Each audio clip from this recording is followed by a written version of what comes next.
your mother. It's time for another episode of Birds with Friends. Just a trio of feathery brethren weathering any season to see the Eagles eating teams like Scrammy's top with cheese. It's Philadelphia. Bo, Sheila, and Zach kicking it cooler than three penguins till Zach runs off with his valet keys. He's a real nuanced goose. Pull up a branch, get loose. It's time for some juice on some Birds with Friends. The early bird gets the worm, but prefers getting turned like a turn on some Birds with Friends. Bo, Sheila, and Zach coming at you with stats and things flapping their wings on Birds with Friends. All I know is Zach said he has a game where he'll don't read Bo 7,000 words. And I said, I'm in. Let's go. Let's do it. And so the purpose that's of what I needed was not to get at least one more reader. Hello, everybody, and welcome to Birds with Friends, a post-game pod following the Eagles' 22-17 loss to the Cleveland Browns. They fall to 3-6-1, and finally, this coming Thursday night, we can dispense with the nonsense that they are still a first-place team because they are guaranteed to no longer be in first place after Washington plays Dallas unless those two teams tie. And so we move on and we can talk about this terrible Eagles team, another terrible Eagles performance. We are also live on YouTube for the sickos among you. But Zach Berman, Marissa Morris. Zach, how you doing? How do you think Shields doing? I think Shields watching the Kansas City game right now, probably doing well, enjoying that. We are rehashing a game that, frankly, just continued a bad season, a bad game for a bad season. It was like the greatest hits. All the things that were going poorly this year, you saw it in the game. The turnovers, the lack of protection, couldn't convert on third down. I thought the defense did fine for the most part, but I thought you had a good tweet in terms of the response off scoring plays. Yeah, that wasn't there. And just overall, the biggest concern, more so than being 3-6-1, you would think that would be the biggest concern. It's that their franchise quarterback just continues to regress. So I know that's a long preamble, but this was a bad outcome. As I wrote, it's no injustice to lose to the Browns. Like the Browns are a good team. They were favored to win. It's not a horrible thing to lose to the Browns. That's partially true, I think. The way that this game played out, the way the defense was playing, I think it is like they did do a bad job. They should have been able to win this game. As much as they were containing the Browns offense and stopping Nick Chubb and Kareem Hunt for most of this game, if they play a very boilerplate offensive game, they win, I think. But you talked about it, the Carson Wentz thing. Carson Wentz in this game, this is a 0-0 game. Now, not Carson Wentz's fault that Miles Sanders fumbles the ball inside the 5-yard line on the Eagles' opening drive. They could have gone up 7-0, but it's a 0-0 game. Carson Wentz is blitzed on the right side. Richard Rodgers doesn't pick it up, but he should still see the blitz coming. He has Jalen Reagor open on a little bit of a fake wheel, and he doesn't pull the trigger. And instead, he gets hit as he throws a pick six to Sione Takitaki, which is just an outstanding name. And it was really off from there. He had another interception late in the game on a sort of a very silly pass to Alshon Jeffrey, which was a good reminder that Alshon Jeffrey's still on the team and, looks 85 years old, looks exactly like you would expect him to look coming off a Liz Frank injury. Carson Wentz was pretty bad in this game. And after the game, the questions for Doug Peterson were, is he still going to be your quarterback? And I know that this is what you wrote about, so let's dive right into it. What do you think is going to happen? How bad do you think Carson Wentz would have to be for him to get pulled? Well, that's a good question because I don't know how much worse. Like exactly, 4 turnovers against the Cowboys, didn't get pulled. Today they were just stagnant. In their past 2 games, they are 2 for 21 on third downs. Right? Yikes. They were 2 of 12 today, and they were 0 for 9 last week. And that's a 12 plus 9 reflection. is 21. So you really nailed that. Good job. Thank you. It's late for you. I know it's tougher for you. No, I've been You writing, and firing on frankly, all cylinders. I didn't expect to be doing a video pod tonight. I didn't shave this weekend. Yeah, I wasn't this prepared for came together at the last second. So yeah, it's tough. you threw it on me. Poor and Marissa was able to pivot at the last second from Christmas pajamas to a sweatshirt. Yeah, somebody said in the chat that I look like the Michelin Man. That's not. Are we gonna get a big? Well, my mug? sweatshirt is like puffy and like just I can see it, but I guess it was better than my Christmas PJs. So Well, you look like you look well protected for like a collision. I like it. Well, yeah. There's some I cushion. mean, if I had the Eagles' offensive line blocking me, I would need that. Well so. said. Good one. We could have just done audio only. It would have been just fine. But yeah, but well, we people are up. It's about 9:45. If we waited for the audio, they wouldn't get it till closer to midnight. We Fair want enough. people to have a chance to chat, and so let us know what you think in the chat. But I mean, and you have a drink you're showing off as well too. We should. I have point what? that out. And you have a drink you're Well, showing off, too. I promised our dear friend Defop Lauren from Wild Farm Wines that the next time we had a nighttime pod video that I would have I'd have a little Wild Farm Wines on the show. So I've got the 18 Syrah here, which I have not yet taken a sip of. I do have to finish writing tonight, but I'll take a little juice. Why not? So Zach, let's get back to this. The Eagles have this very difficult stretch that started today with the Browns. Next up is the Seahawks on Monday night. Then you've got the Packers, the Saints, and the Cardinals. Mm-hmm. 4 teams with a combined, I believe, 28-12 record. All of these teams are very good. I think there's every expectation that the Eagles are going to lose all 4 of these games. They're going to be 3-10-1. They'll be underdogs in every game. And so you would expect, it's a tough sell maybe to say, okay, you throw Jalen Hurts into the mix now, but is there anything that you can see happening, barring injury, that would make the Eagles pull Carson Wentz? Yeah, I would have to say yes. It's the $1 million question. It is. So here's the thing. All right. So first off, we should tell our listeners, Doug Peterson said Carson Wentz is starting on Monday against Seattle. Carson Wentz is my quarterback. Right. And he seemed like surprised at the suggestion of the question. I went back and watched the press conference again, and he looked toward his side, grinding the tape. Good job by you. And he looked toward the PR guy, like are they really asking me this? And this was to the question: is he starting against Seattle? Not to your. So Bo let it off. We should point that out because Bo did not get a question in on Friday, and they made sure that Bo was leading off playing center field tonight because shortstop I prefer. Yeah, shortstop. Got that first question in, and the question was, did you consider benching Carson or replacing him with Jalen Hurts during the game? And Doug said it was like a 1-score game really throughout the game, and he mentioned the conditions. I don't know what that had to do with it, but I think he was approaching it as if like the game was out of hand.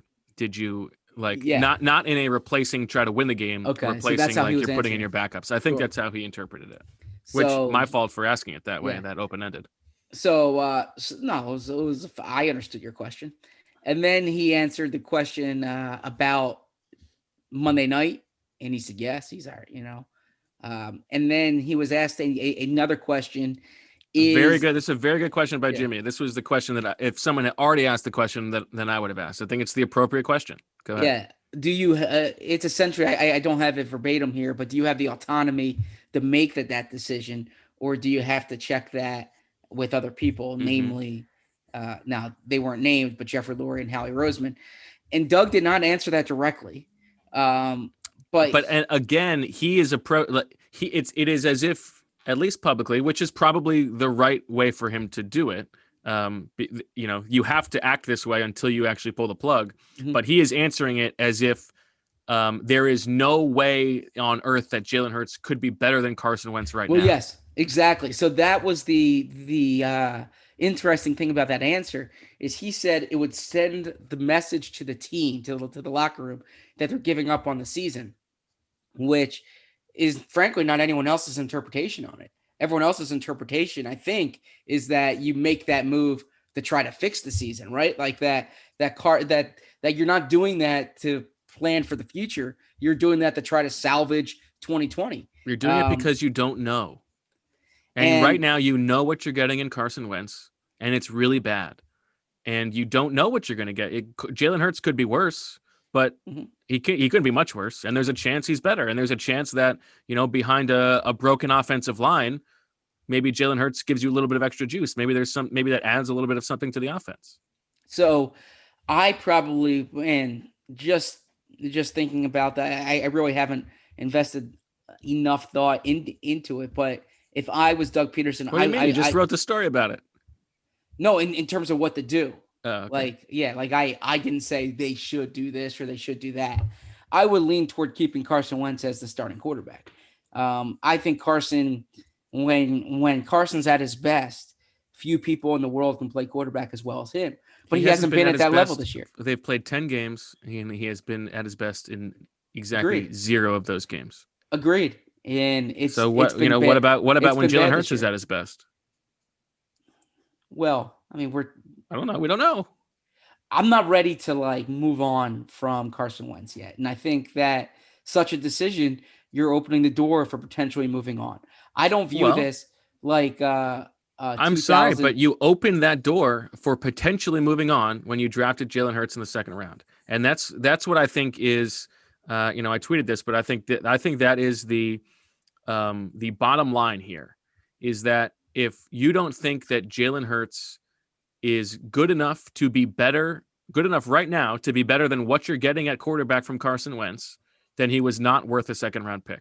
And maybe they're judging that he's not ready, and maybe it's more about it was a bad pick than it was that he should play right now. I think that's certainly possible.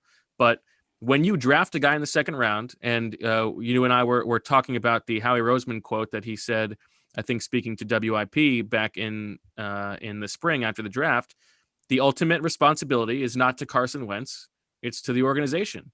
And when you draft a backup quarterback in the second round, you are saying this guy is good enough to be able to start for us at some point if it needs to happen.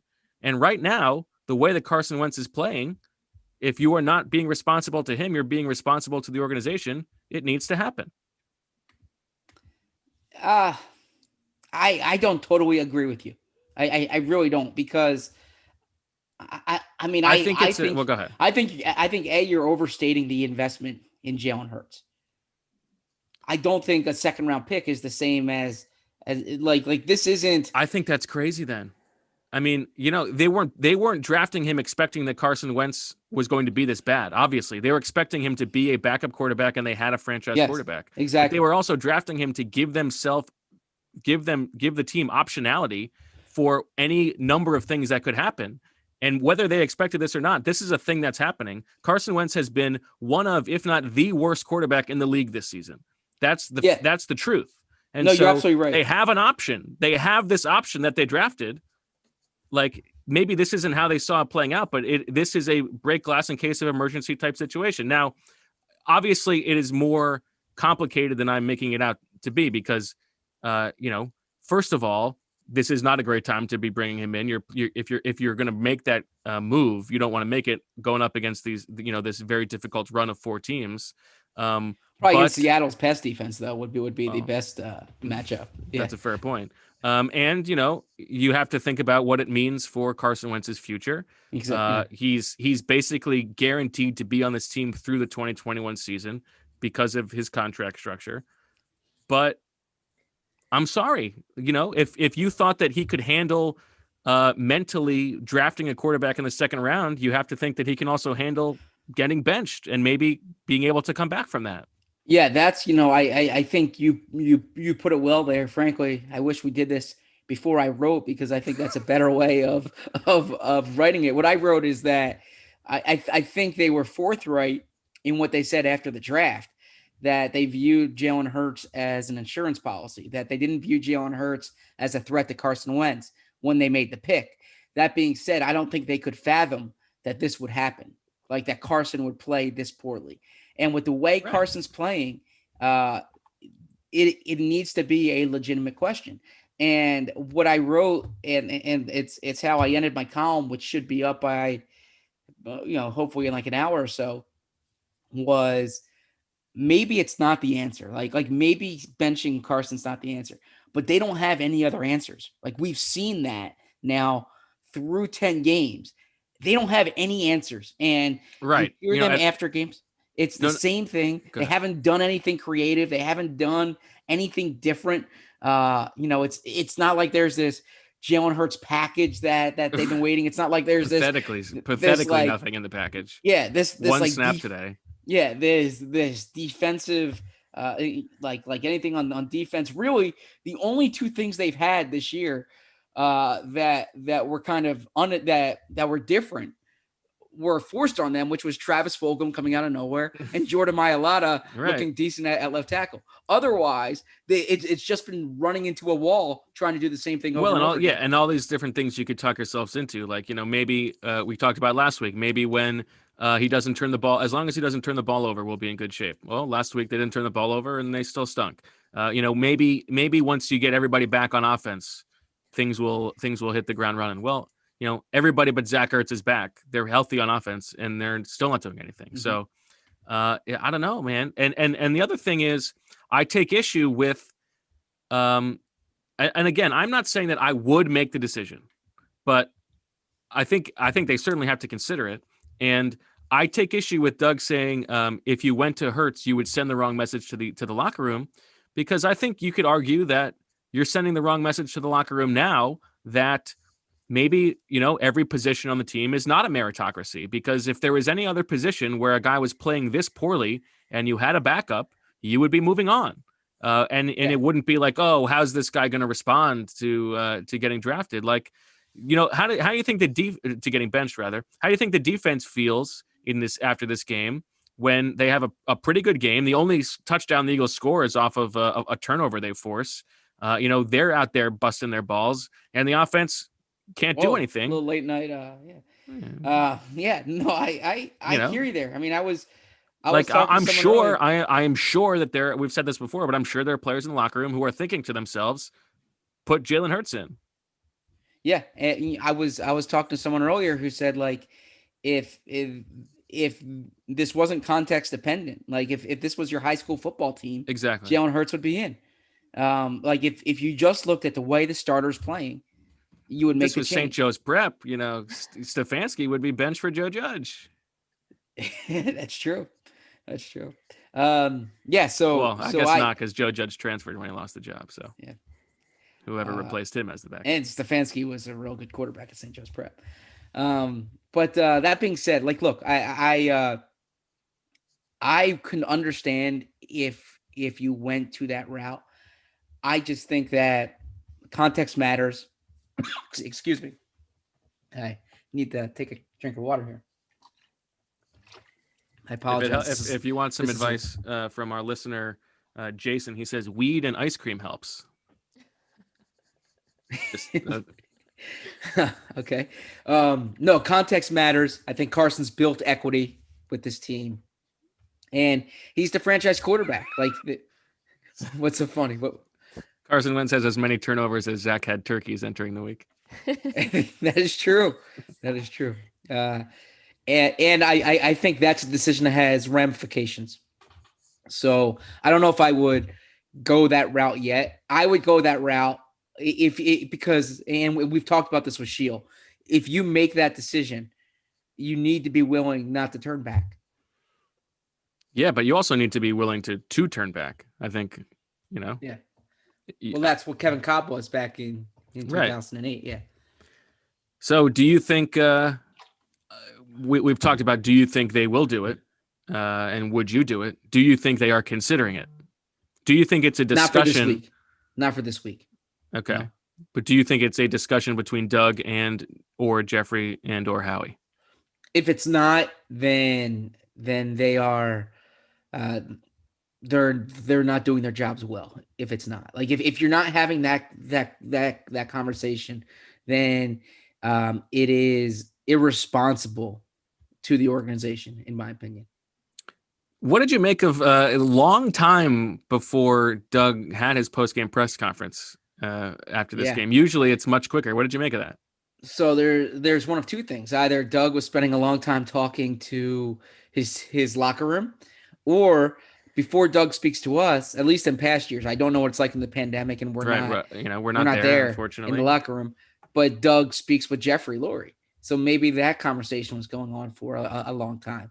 I don't know, but I don't think like Doug was just hanging out in his office preparing for that press conference because I think there are some things there that he just didn't he wasn't replaying the game in his mind. Yeah, that was tough. That question about the not taking a timeout after the Josh Sweat sack late in the second quarter, which we can get to because it was an example of Doug not having any faith in the offense. But he was Doug's not Sean fully McVay. prepared. Doug's not Sean McVay. He can't tell you every play that happened 10 years ago, much less, a few hours ago. But yeah, some shots of my hairline in the chat. I see.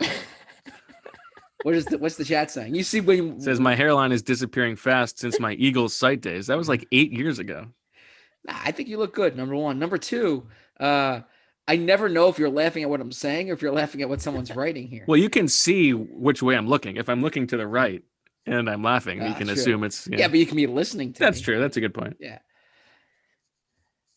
By the way, for the sickos among you, exciting news that our merchandise website has been updated with the new T-shirt that was discussed on the last pod.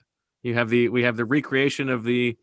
It turns out it was a text and not an email to my wife Rachel, which is all the more bizarre if you read it and see all the exclamation points. But you can buy that bad boy on our TeePublic store. A few hours left, I think, for the discount.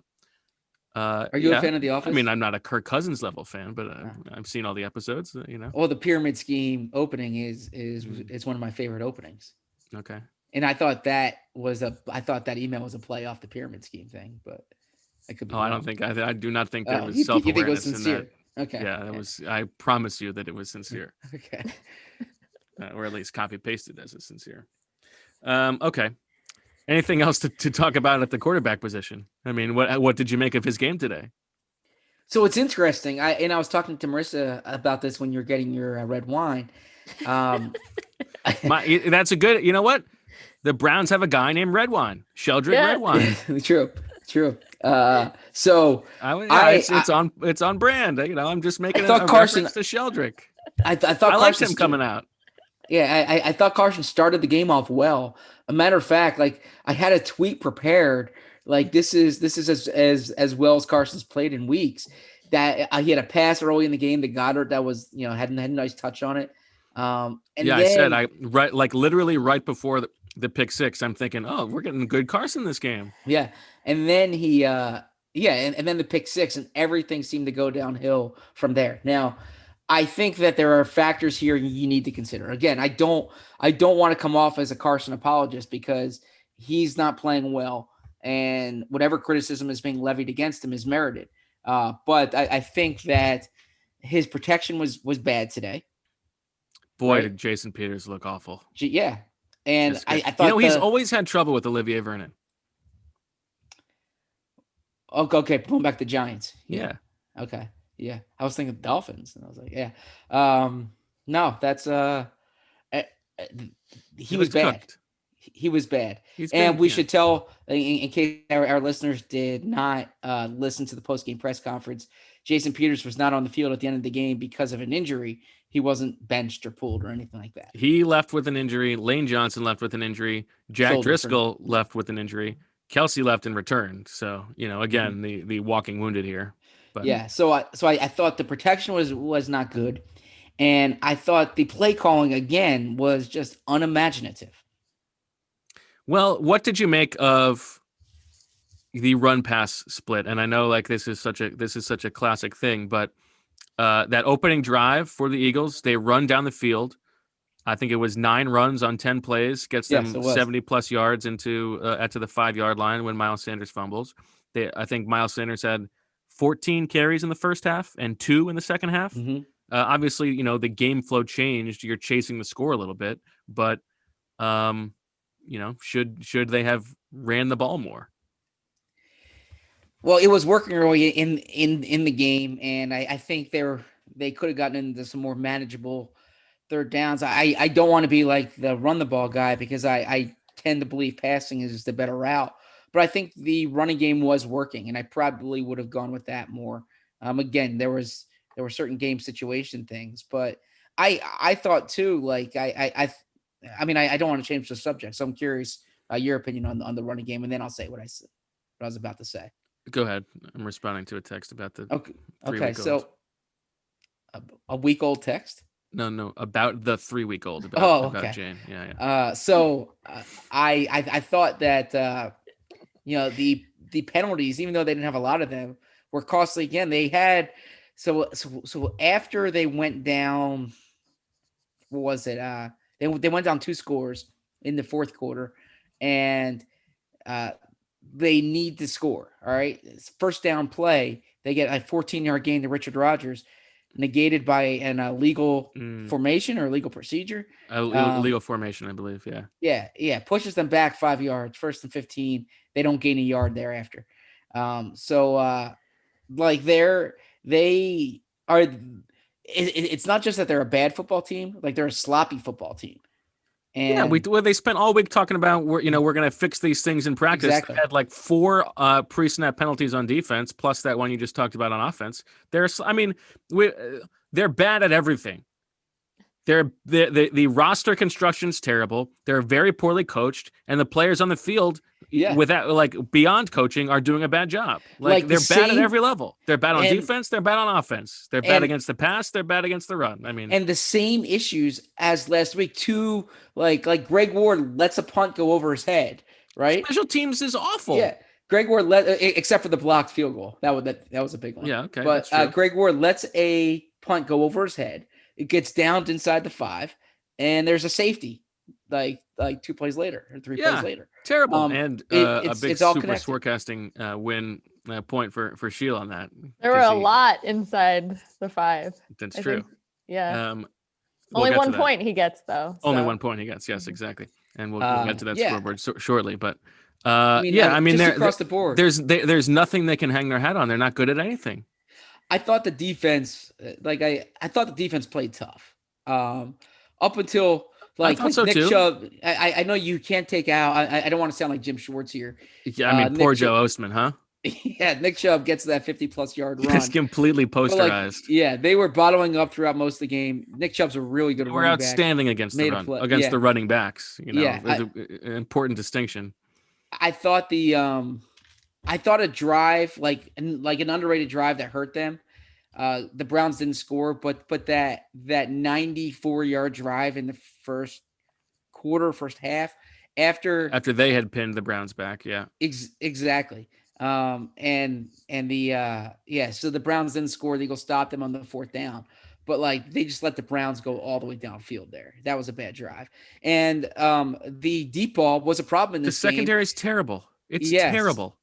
The longest pass allowed came today. Avonte Maddox has been really bad, and they talked themselves into that. Jalen Mills has been really bad.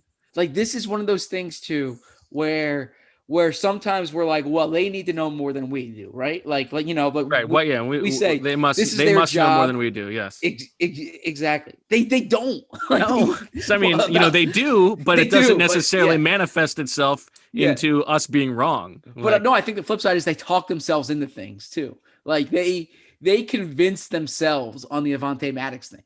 There was no evidence. We were yelling during Avonte Maddox's 2 years here where his best position was on the outside. Of course not. They talked themselves into that.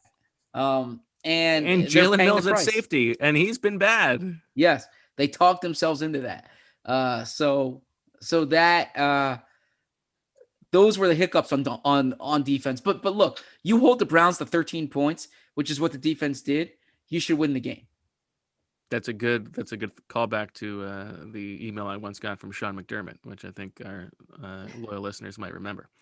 Wait! What is the email? Can you tell me? I think I've told this story before. It was after a late season Eagles game, and I wrote on the website, like, the Eagles gave up however many points, and got an email from Sean McDermott that said, well, the defense didn't give up all those points because there had been a turnover, a pick six or whatever. So, that tells you how closely he was reading the website. Of course, or he's just a big fan of your work. That's true. Big fan of your work. Yeah. You know what I was thinking? Like this, what a dour game, and like Eagles fans, obviously, what a terrible season it's been. Like to watch this game. Imagine going to that game, especially if you were like not a family member or friend. What a horrible experience that would have been. No, I mean, I think sitting in the pouring rain watching this bad football team. I disagree. First off, if you're supporting family or friend like that, I said must be awesome. Other than that, I said. Oh, other than that, well, no, I think being at a game, well, I mean, your health and the health of those around you is the most important thing right now, obviously. But if you can do it healthy, in a healthy way, I miss being at games right now. I'll tell you that. Like I miss. So I yearn. I've got fatigue from covering games on TV for sure. I yearn for this time next year when we could be sitting next to each other at in a press box watching a game. I don't know if I've ever earnestly used yearn. Good for you. I think I've probably written it before. I don't know if I've ever used it myself in conversation. So I give you a tip of the cap. And this is like our, we don't get to go to Cleveland that often. This could have been a chance to go to Cleveland. Which I always like going to Cleveland. I have a friend in Cleveland that I would have been nice to see. But yeah, obviously being outside in the rain must have been tough. Yeah, I agree. All right. Before we get to the rest of the game and, of course, the Swooper scorecasting results that you are all anxiously anticipating, let me tell you a little bit about a different drink that, is telling us about doing something good for the podcast. Well said. The football season will be different, Zach, and Pepsi is here to get you ready for game day no matter how you watch this season. Now, here it says, host shares their personal excitement to watch their team in the NFL this season. And I got to tell you, not a ton of excitement about this Eagles team. So right now I've got the Sunday Night Football game on the iPad on my left. Those seem like teams that are playing the sport that you might like to watch, as opposed to whatever it is the Eagles are playing. So, crack open a nice cold Pepsi while you're watching teams other than the Eagles. Pepsi is the refreshment you need to power through game day and become a member of the League of Football Watchers. These passionate fans are the real generational talent that Pepsi fuels, because Pepsi isn't made for those who play the game. It's made for those who watch it. Pepsi, made for football watching. Go to madeforfootballwatching.com to check out the latest football watching content from Pepsi. And now I will jump in here as I pull this up.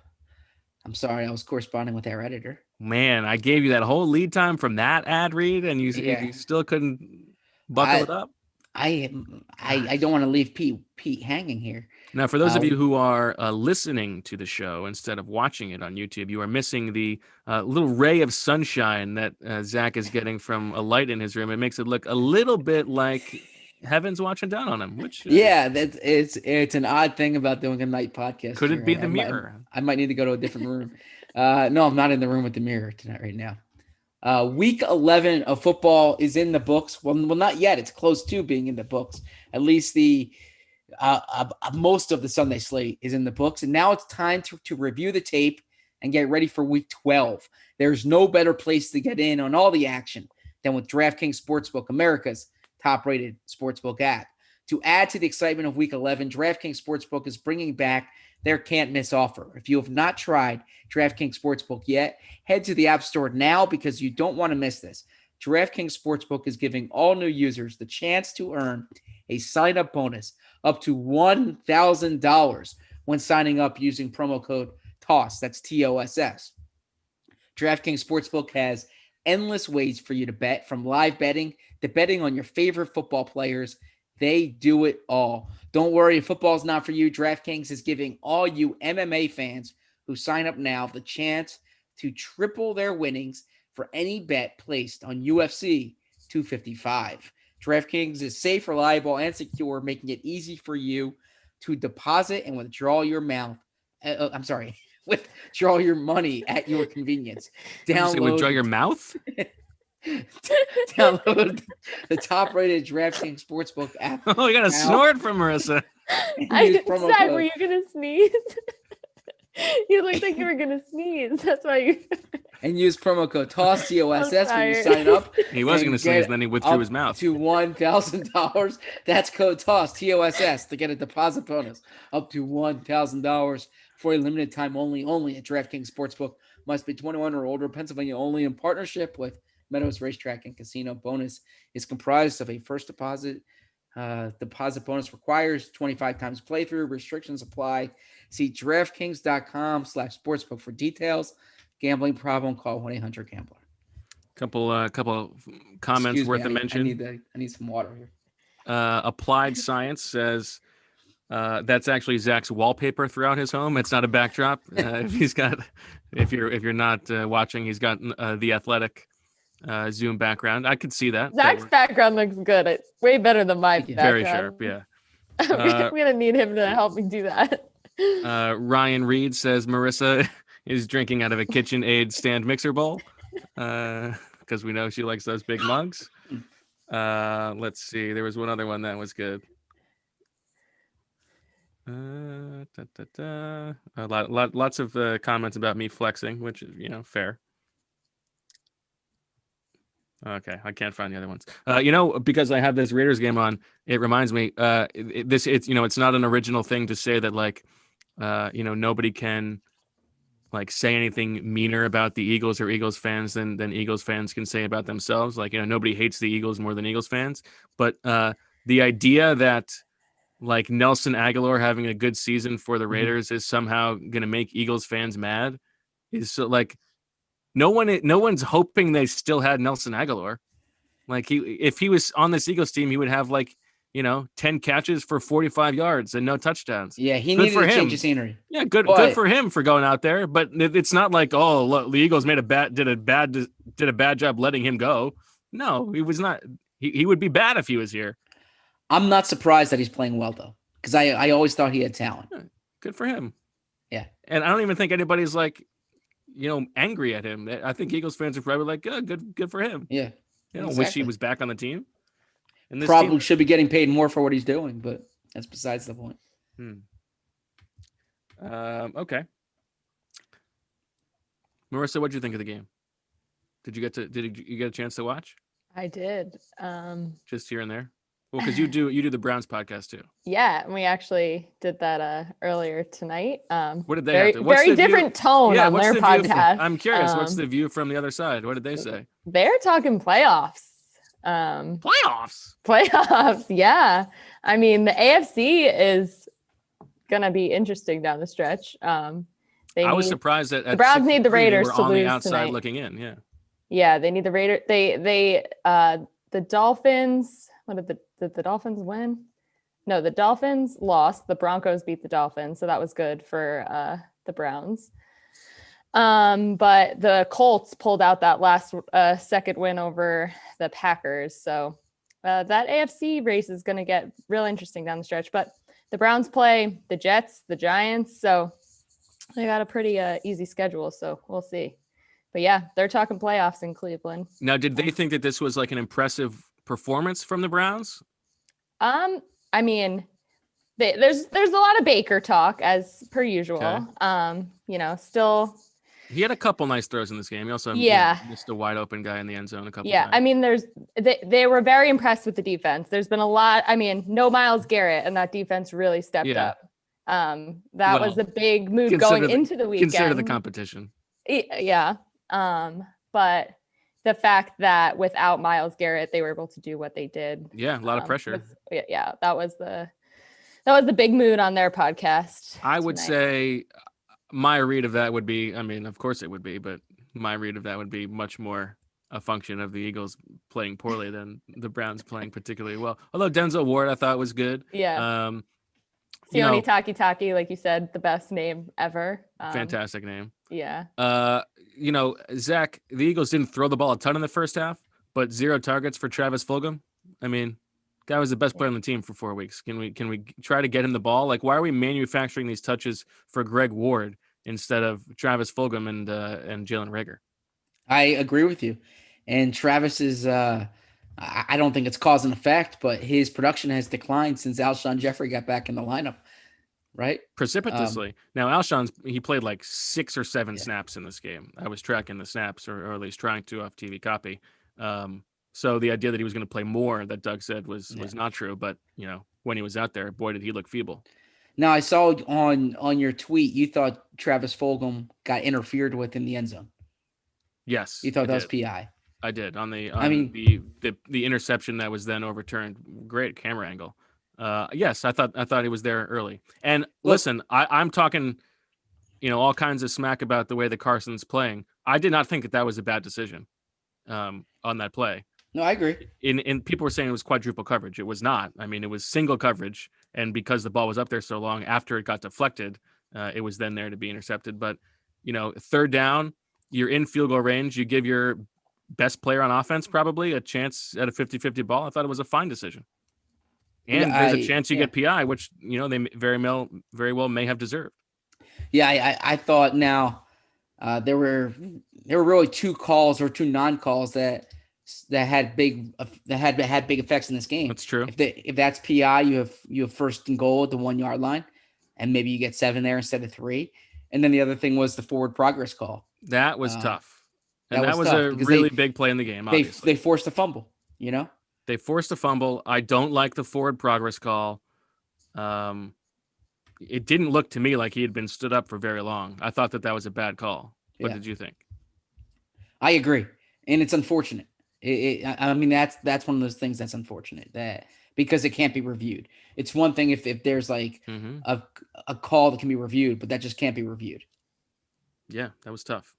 We have talked and lamented for a while the disappearance of aggressive Doug, and whether or not that is like him believing less in analytics or whatever. I think he told you what he felt about the offense in this game several times. 2 punts on 4th and less than 5, I believe, from Browns territory, and then at the end of the first half, after Jason Kelce goes down and he brings in Luke Juriga, or they have to bring in Luke Juriga, the Browns get sacked on 2nd down. It's a 3rd and 14 upcoming with about like 1:40 left.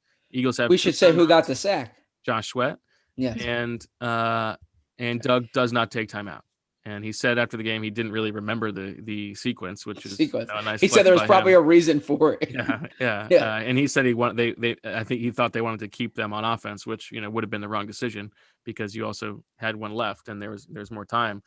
So he told you all you needed to know. And then there's a play on like later in the second half, 3rd and 7, they do a zone read. And, then there's like a 2nd and 13 where they're doing a Carson Wentz QB draw. Like, I think all you need to know about how Doug feels about the offense is the kinds of decisions he's making in these games. He has absolutely no faith in the offense. Which is like him, and especially today, because Press Taylor wasn't there. Yeah, like he's the guy today, right? So he's the guy working with Carson. Mm-hmm. It was bad. Yeah, like there's no excuse for this offense, and I try not to be like to walk away.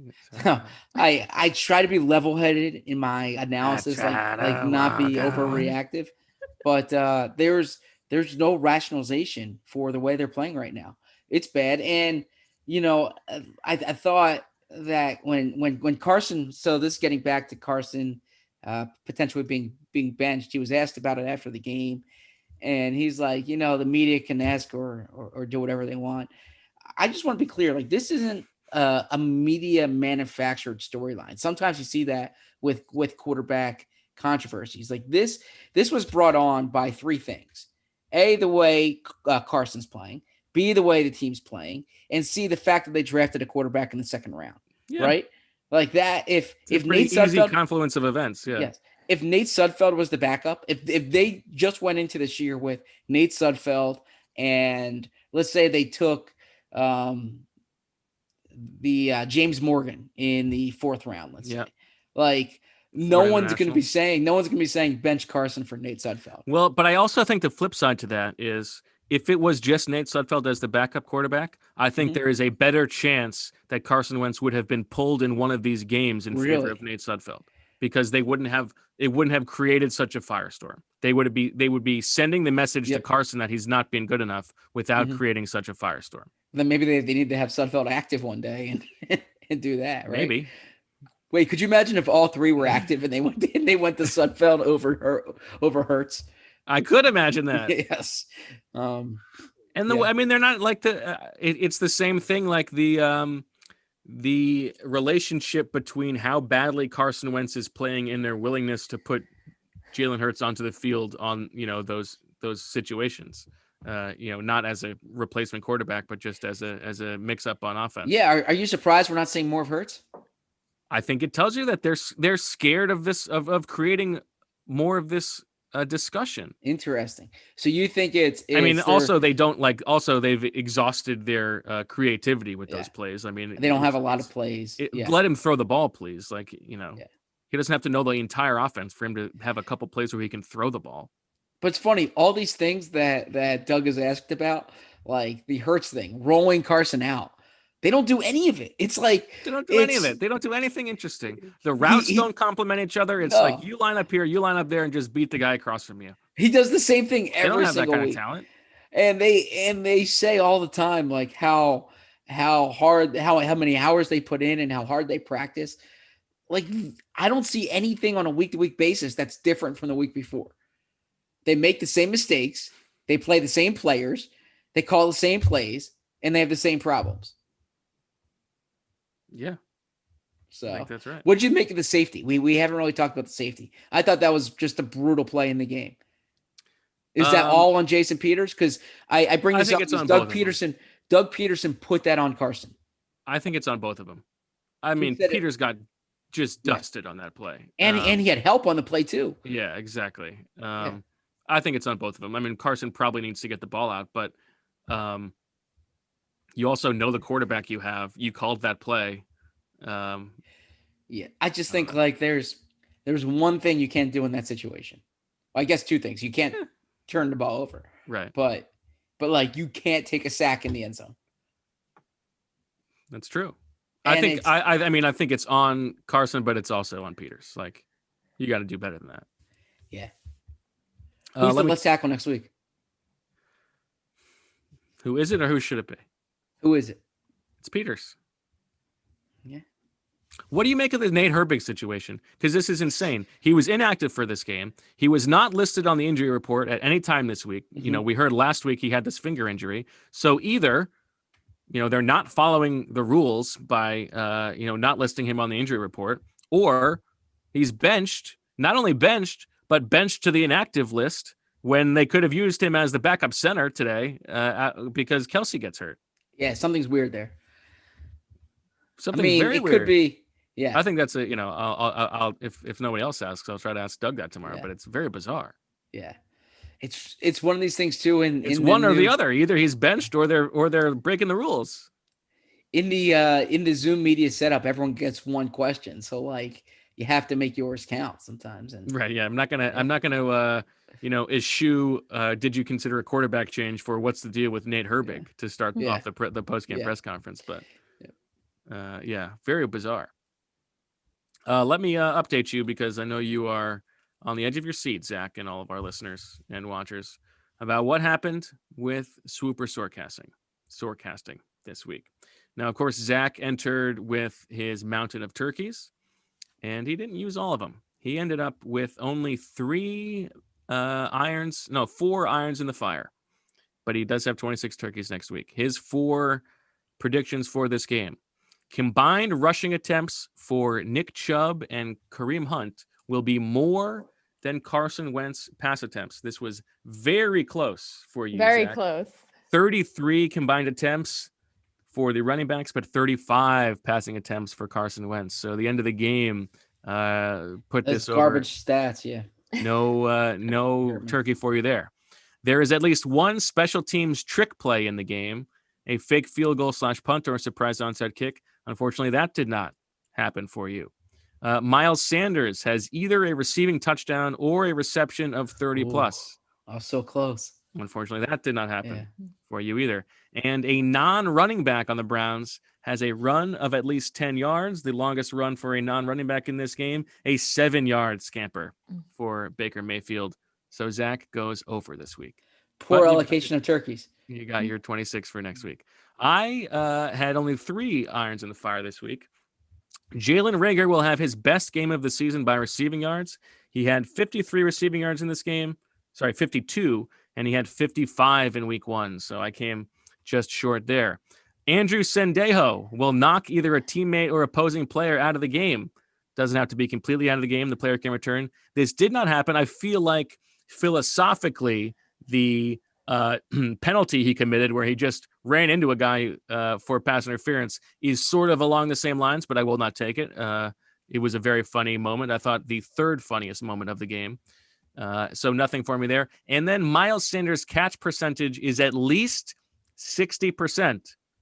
5 targets for Miles Sanders, 3 catches, precisely 60%. Hit that so on the money. Hit that one. So I take the lead with 1. Shield, though, had 5 opportunities. Browns tight ends score at least 2 touchdowns. Did not happen. The Eagles begin a possession on or inside their own 5-yard line. Happened multiple times. So a point for Shield. He ties the lead. Jalen Reagor is the Eagles' leading receiver. Did not happen. The leading receiver for the Eagles, Dallas Goedert, 5 catches for 77 yards. Browns running backs will run for 150 yards or more. Did not happen. They had 125 yards. And his last one, Dallas Goedert, has over 50 yards receiving or a touchdown. He gets that. So Shield is our week 11 winner of Swooper Forecasting. I believe the season leaderboard, Shield has 2 victories and I have 2 victories. Zach, you still got your turkeys, though. I do, and I have more weeks remaining. You certainly do. There was something that I was just going to talk about, but I have forgotten. Can we just quickly talk a little bit more about the Eagles secondary? Because, you're going up in this game against Jarvis Landry, Kadarius Hodge, and Rashard Higgins, and they're still somehow finding a way to torch him. You talked about this was not a surprise to us, but maybe it was a surprise to them. But the way Avonte Maddox and Jalen Mills are playing, pretty ugly. Yeah, and look, I mean, they made their bed at that spot. I don't necessarily like they had options. They had they cut Rasul Douglas, they cut Sidney Jones. All right, and you can roll your eyes about what I say about Sidney Jones, and you can say Rasul Douglas exhausted whatever he was here. I think that Douglas showed borderline he was a solid replacement level player. Okay. And they could use that right now. Yeah. And Sidney Jones still had potential and he was under contract. I thought, and I would rather have Alshon Jeffrey on IR and Sidney Jones on the roster and see if you get anything from Sidney in those first. Well, I'd rather weeks. have Rasul, but at the same point. Yeah. Or Rasul. Yeah. So they created this situation in their secondary. I didn't mind the move of Mills over to safety, but I viewed all right, well, you have Will Parks as an insurance policy. They don't use Will Parks at all, right? So I mean, he played a little bit in this game. We saw a bunch of different packages for the defense in this game. We saw some 4 linebacker packages. Davion Taylor played, and boy, did he, not look like he knew what he was doing out there. He started. I know he started in the 4 linebacker lineup. Strap was the primary nickel. They also played a bunch of dime on 3rd down with 4 corners, not with Parks on the field. Jalen Mills was playing on the outside at some point. I think that was really more of just a formation thing. There were some plays where the Browns only had 1 wide receiver on the field. Kayvon Wallace got in the mix here. So they played a bunch of guys. I'm not so sure it mattered, but at least they're playing young guys. Yeah, you're right. Davion Taylor is, I would say, probably not going to be a good player. It's too early for that. But your Of second course round it is. pick, your second round pick and your third round pick aren't giving you anything. And your first round pick, like every time you turn on the TV, there's another wide receiver making a play, another rookie wide receiver making a play. I know. Like I was. No, he made a nice catch on that Sure. on that contested ball in the fourth quarter, but he's not stretching the defense. No. This whole thing, like this fit, Yeah. the fit's not there. So there was a sequence. I had Red Zone on, and I'm writing, and like I see there was like a Michael Pittman play, and then there was like a Justin Jefferson play. There's like a Denzel Mims play, a CeeDee Lamb play, like all within a few minutes of each other. Jalen Rager's he's been fine, right? But he hasn't been a difference maker at that position so far, and it's still early.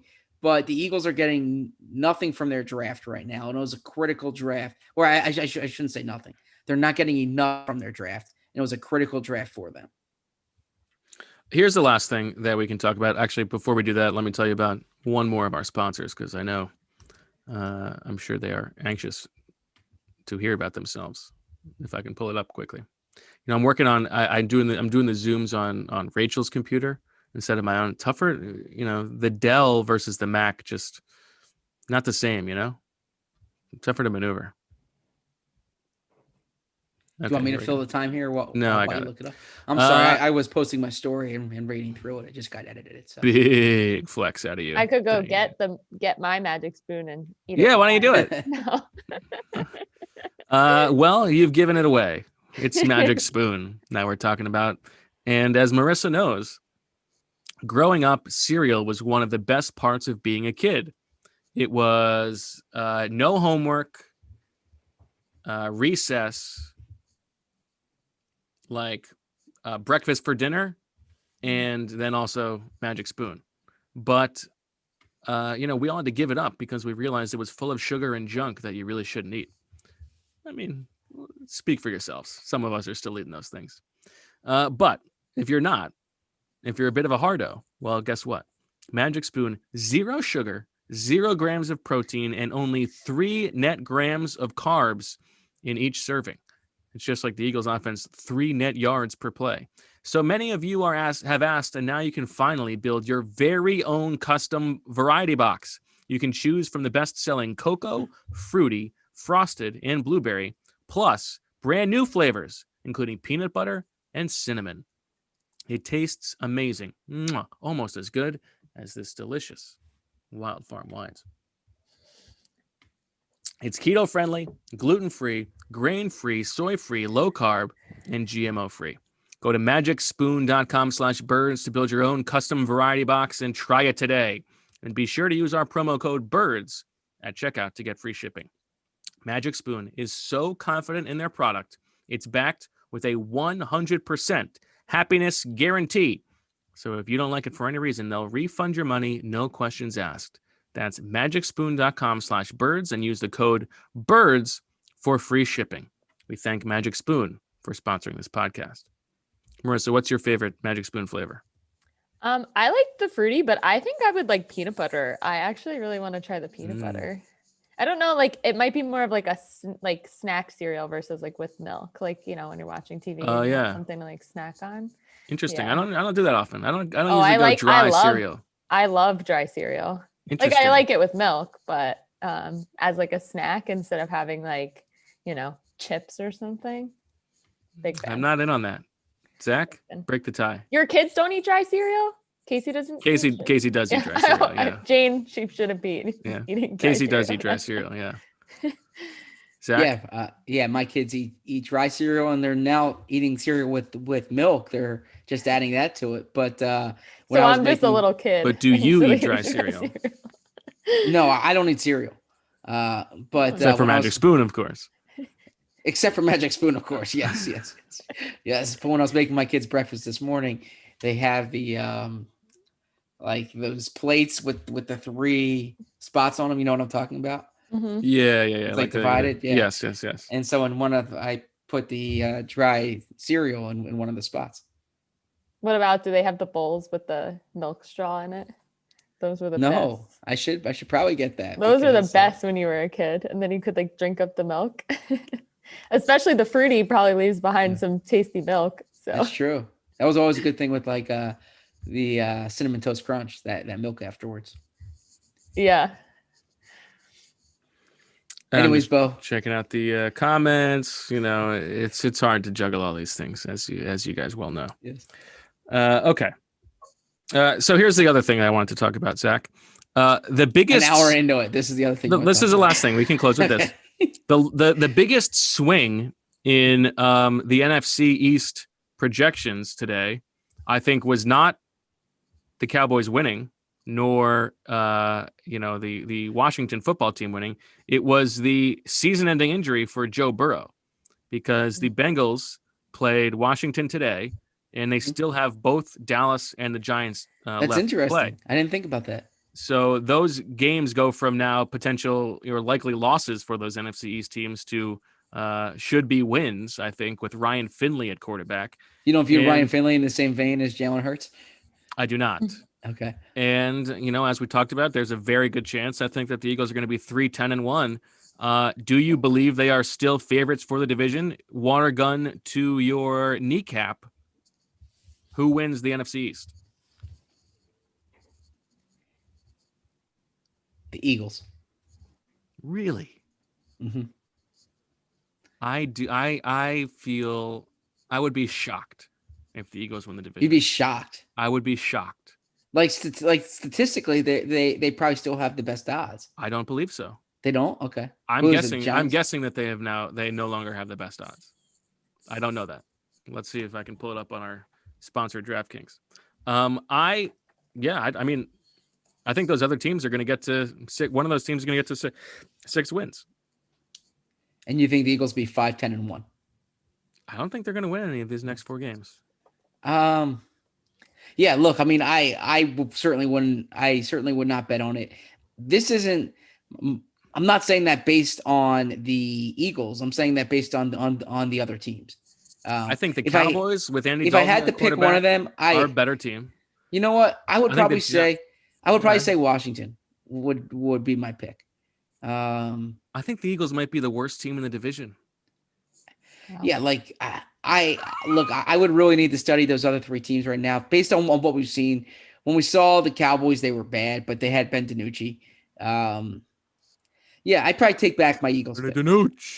I take back my Eagles pick. The Eagles are right now, I don't know if this has been updated, but according to DraftKings, they are still the favorite. Okay. They're plus 140. The Cowboys and Giants are both plus 300, and Washington plus 450. Yeah, that Washington bet would intrigue me. If I had to bet on one of them, I would go plus 450. I like those odds. Yes. Well, let me pull it up. Well, we're not going anywhere. Let me pull up the remaining schedules. Okay. You see, this is the problem, by the way, with when you do these live, like if you do these live pods, in some other shows you do, they give you a rundown and you can like think about something before you're asked about it. Here. We do that sometimes for the weekly shows, but for the post-game pod, the post-game pod's about reaction. Hour into the pod. It's about pure, uncut reaction. I've been working 13 hours. Flex.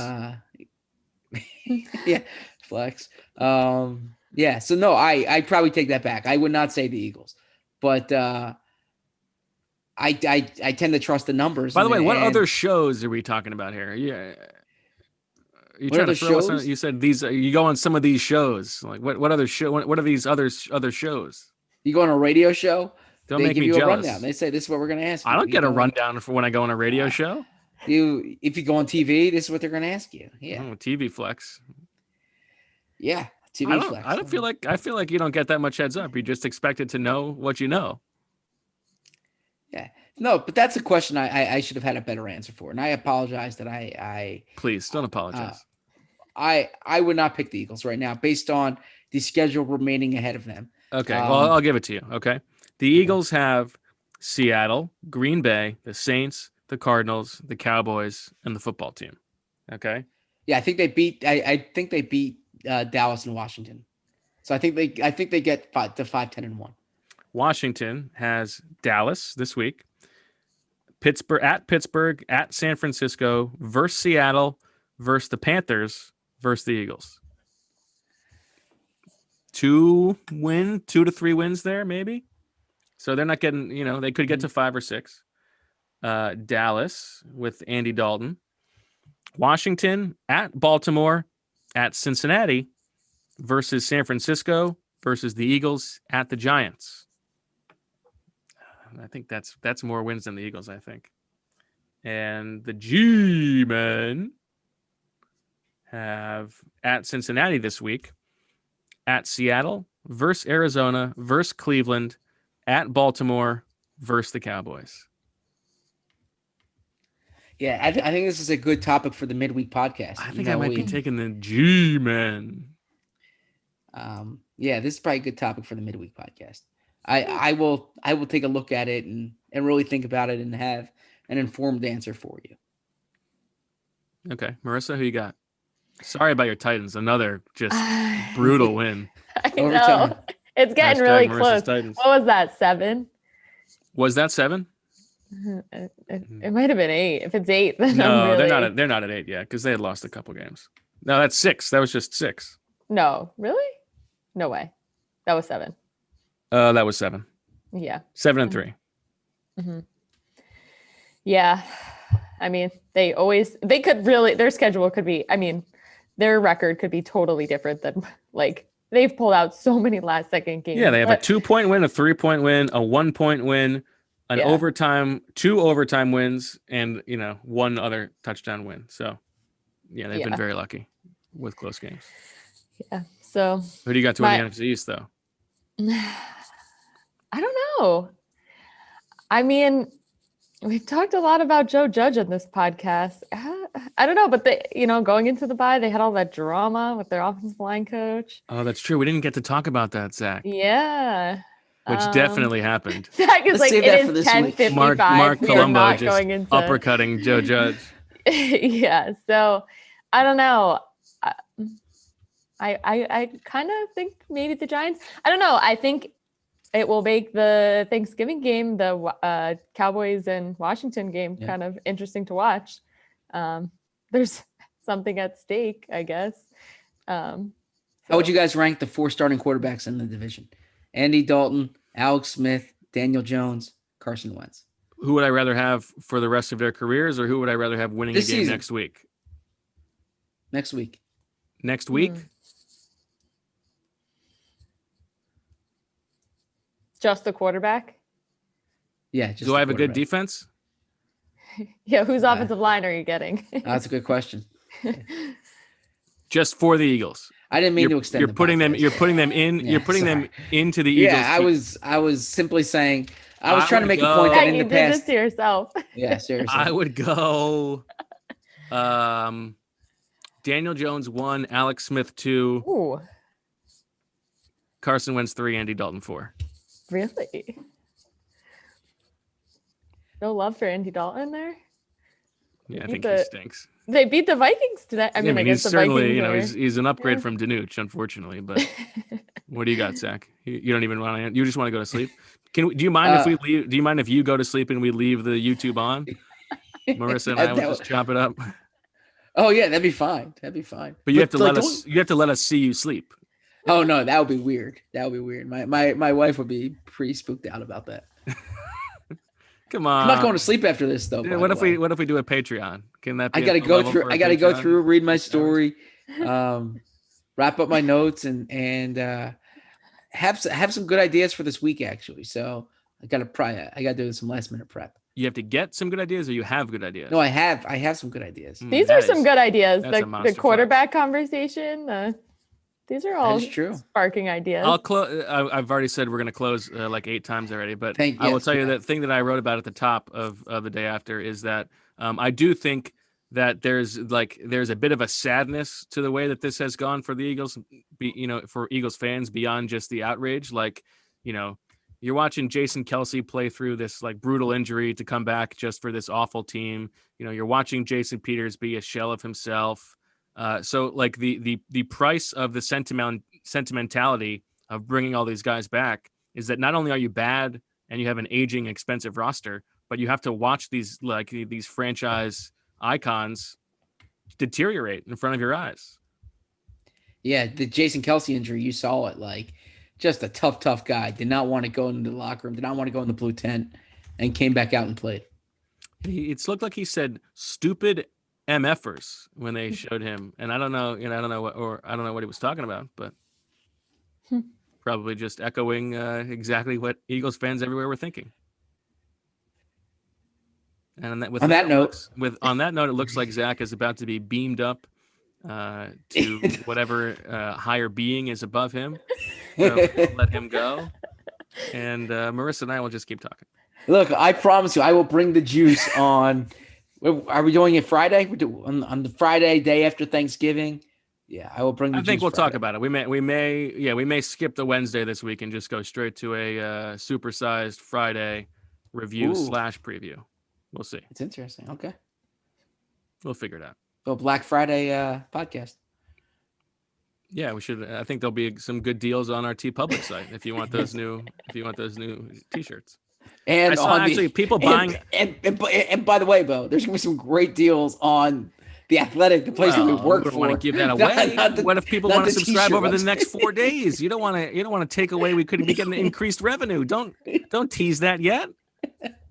What are you doing? You're giving away money. Subscribe now. Pay the full price. Don't wait for the good Black Friday deal. What are you doing? I was going to say on the TeePublic site, you can also buy all of the designs. You can do other things besides T-shirts. And I've been seeing a lot of masks. Birds with Friends listeners buying BWF masks. So just a possibility that's out there for you. Okay. Well, I guess that'll do it for this episode of Birds with Friends.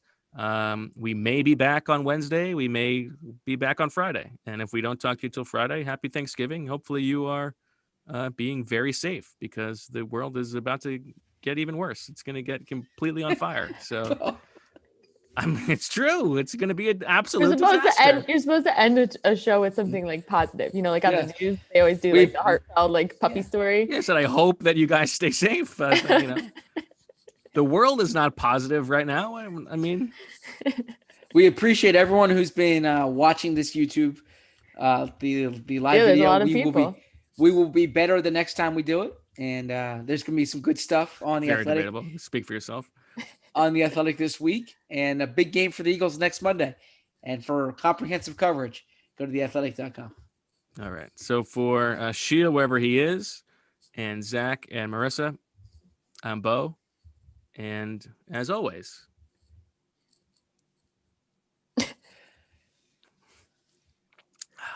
we love you.